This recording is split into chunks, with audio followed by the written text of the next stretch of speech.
Donc, je m'appelle Olivier Courtois. Je suis originaire de Victoriaville. Je suis maintenant comédien professionnel. J'ai la chance de jouer avec le théâtre parmi nous à travers le Québec, à faire plein de projets. J'ai même fait des projets ici avec la TV communautaire de Victoriaville. Puis le texte que je vous présente aujourd'hui s'appelle La maison du voisin, qui est un hommage un peu à un personnage que j'ai rencontré dans ma vie quand j'étais jeune, mon voisin d'en face, M. Giguère.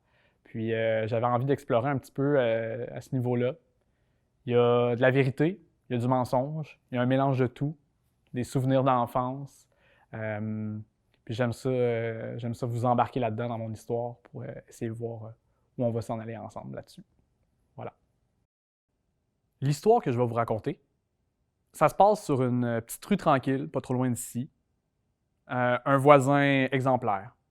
Souvent, ça commence comme ça. Hein? Tu ouvres le poste d'une télé, là, tu vois un bulletin de nouvelles, puis il y a un journaliste, une journaliste qui pose des questions à un voisin, une voisine, un cousin, une cousine, un monsieur, une madame qui sortent de l'épicerie métro. Puis eux, ils disent « Ah, moi, je suis bien surpris. Je pensais pas que ça arrivait ici. Là. Non. Moi, ouais, ici, c'est tranquille d'habitude, on se sent plus en sécurité. » On voit le genre. Hein? Puis là, il y a le journaliste qui finit son reportage en disant « Ah, un travail d'enquête. Ah oui. Vraiment puissant. Ici Claude Thibodeau pour lanouvelle.net. » Puis ici, on a un peu de chance, le reportage va être repartagé sur les réseaux sociaux, sur Internet. Il va avoir peut-être une deuxième vie, une troisième vie. Hein? On va peut-être devenir finalement la sensation du jour, du mois, de l'année, qui sait? Quoi? Elle doit? Ah ouais, elle doit. Fait que mon histoire se passe sur la rue Alain, pas trop loin d'ici. Là. Tu sais, la rue Alain, ça s'appelle la rue Alain parce que... on sait pas trop. Il y a sûrement un Alain qui a fait quelque chose de bien correct ici à Victoriaville. Là. Fait que ça se passe à la rue Alain, une rue sans issue. Ça veut dire que d'un côté, tu tombes dans le stationnement du Vieux Christophe. C'est le bar dont tout le monde parle, même s'il est fermé depuis 20 ans. Là. Puis de l'autre côté, c'est les pyramides de sel, de sable, le garage municipal. Ah ouais, moi j'étais bien impressionné par l'architecture recherchée de ce joyau hein, de Victoriaville. Hein, c'est ce gros cube gris sale. Tu sais, gris sale, là, comme une shop, puis là, il y a de l'aluminium qui sort de la machine, puis là, tu dis « Ah! On va pas le peindre, c'est gris, c'est sale. C'est le garage municipal. » Un endroit où les machines vont faire dodo et faire réparer des petits bobos avec un petit changement d'huile. Ouais, j'étais vraiment impressionné. Fait que ça se retrouve, mon histoire, sur la rue Alain. Ouais, la rue Alain, un endroit où mes parents ont décidé de déménager au milieu des années 90, dans la paroisse de Saint-Martyr canadien. Ouais, la paroisse de Saint-Martyr canadien, l'endroit où ton église est devenue un centre d'escalade. C'est ça. Donc, on se retrouve là, avec une très belle maison, hein, parce qu'avant, dans le fond, on vivait dans un 4,5 de la rue Champagne. Tu sais, la rue Champagne, là, en arrière du McDonald's. Là. On vivait dans un 4,5 bien crasseux qui sentait la vieille cigarette. Là. C'est pas grave pour élever ses enfants. Tu sais, c'est deux enfants qui ont besoin de bouger et de très bien dormir aussi. Hein? Avertissement. Ne jamais sous-estimer la violence que peut créer une voisine qui part un lavage ou un séchage une nuit sur deux. Ça peut créer des monstres. Pas pour rien qu'on allait cracher sur son linge quand il séchait sa corde à linge. La vengeance est un crachat qui se lève haut.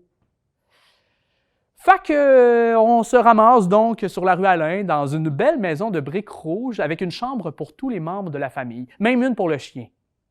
Je me retrouve là avec pas d'amis, sauf ma belle grande sœur qui marche à la pointe des pieds, puis qui espère de devenir une grande ballerine, qui est toujours un peu au-dessus de moi, puis elle n'a aucun sens du rythme.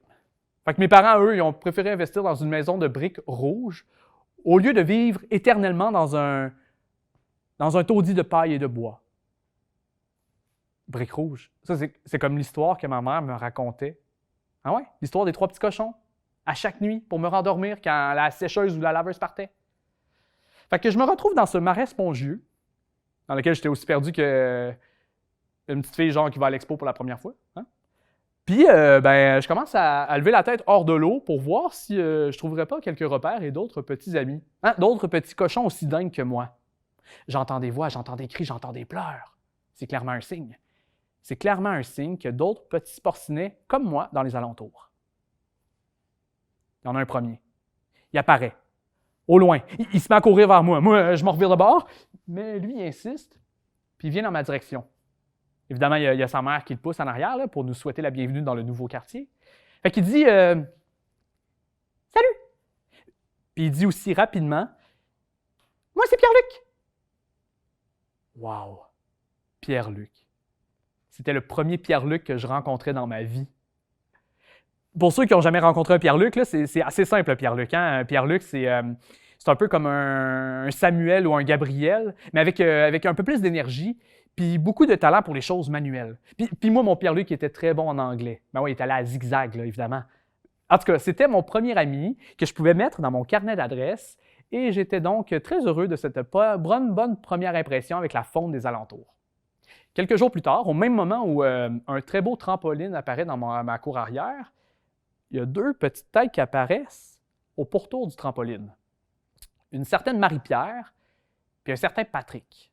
Marie-Pierre, ça, c'est une belle grande fille brune, une fille à papa, un enfant unique, là, un enfant unique qui aime mordre ses amis, oui, mais qui aime voyager, en fait, qui aimerait devenir une grande joueuse de hockey à travers la planète. Ouais. Puis, il y a Patrick. Un vrai Patrick, là. Un petit maudit, là, un petit énervé, là. Qui aimerait tellement être le chef, mais qui se prend tellement pas de la bonne façon, là. Puis moi, mon Patrick, là, il avait genre une mère sévère, il avait tout le temps envie d'aller aux toilettes quand je commençais à jouer, puis il avait comme une grosse pomme d'Adam à 7 ans. Il n'y avait rien pour lui, là, Patrick, là, pour lui. Mais bon, on passait donc des après-midi à jouer. On était comme les 4 roues d'un trailer. Là. On faisait des chasses au trésor. On jouait sur le trampoline. On était comme les 3 petits cochons, mais là, on était 4. Et comme dans toutes les histoires, il y a un grand méchant loup. Le nôtre s'appelait Monsieur Giguère. Un être, selon mes camarades, plutôt solitaire, qui fume la pipe puis qui est contrôlé par une vieille sorcière. Une certaine Cécile. Cécile, ça, c'était une grande folle. Ça, c'était... elle tenait un salon d'esthéticienne chez eux. Puis c'était le genre d'esthéticienne que quand tu allais te faire épiler le dos, tu sortais avec une calvitie. Imagine que ça fait sur le bikini. Hein? Puis Cécile, c'était comme la méchante dans Hansel et Gretel. Ouais, à l'Halloween, on était obligé d'aller chanter une chanson pour recevoir un petit bonbon collant, là, qu'on appelait un petit kiss de kiss. Cécile nous tenait littéralement par les couilles. Mais au fil du temps, je me suis rendu compte que M. Giguère, notre vieux loup, là, le mari de Cécile, il avait l'air d'être sur son balcon toujours tout seul, puis il avait comme une tristesse infinie dans ses yeux. Fait que tranquillement, j'ai commencé à faire des dessins à l'école. Puis j'allais les porter sur son balcon. Tu sais, un genre de balcon fait en tapis brun là, qui fait mal aux fesses. Là. On traite ça. Fait que je faisais des dessins, j'ai déposé sur le balcon, puis j'allais me cacher dans la headset. Puis là, je le regardais. Je le regardais regarder mes dessins. Puis il y avait toujours une petite larme qui coulait sur sa joue.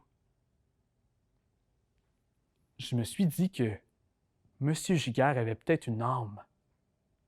J'étais profond quand j'étais petit, là. Fait que, au fil du temps, j'ai commencé à passer autant de temps avec mes amis qu'avec M. Giguère. Puis là, c'est toujours en cachette. Là. Le soir, la fin de semaine, je passais par en arrière, personne ne me voyait. On passait des après-midi, des soirées à regarder le ciel. Il me nommait les étoiles, il me parlait des oiseaux migrateurs. Il me disait aussi les voitures qui passaient dans la rue, leur marque, leur modèle, le prix des voitures. M. Giguère, là, c'était une encyclopédie sur 2 pattes. Jusqu'au jour où Pierre-Luc, le chef de notre gang, là je dis chef là, parce que c'était le plus grand, là, juste pour ça, il m'a vu en flagrant délit, en train de parler avec M. Giguère. Rejet immédiat. J'étais bon pour l'abattoir à ses yeux et aux yeux des autres, là. Tenter d'expliquer, tenter de dire que le vieux loup n'était pas si pire que ça, hein? Que c'était sa vieille folle de Cécile qui appelait la police quand je jouais au hockey dans la rue, que moi, dans le fond, j'étais juste finalement comme un espion, un infiltrateur. Bon, ouais, je prenais des notes, je faisais des dessins, et je marquais où que la chambre de la vieille Cécile était, son salon d'esthéticienne, tout ça, hein? Puis qu'on pourrait utiliser mes plans pour faire une attaque par derrière, hein? Mais non. J'étais devenu un gros jambon à leurs yeux.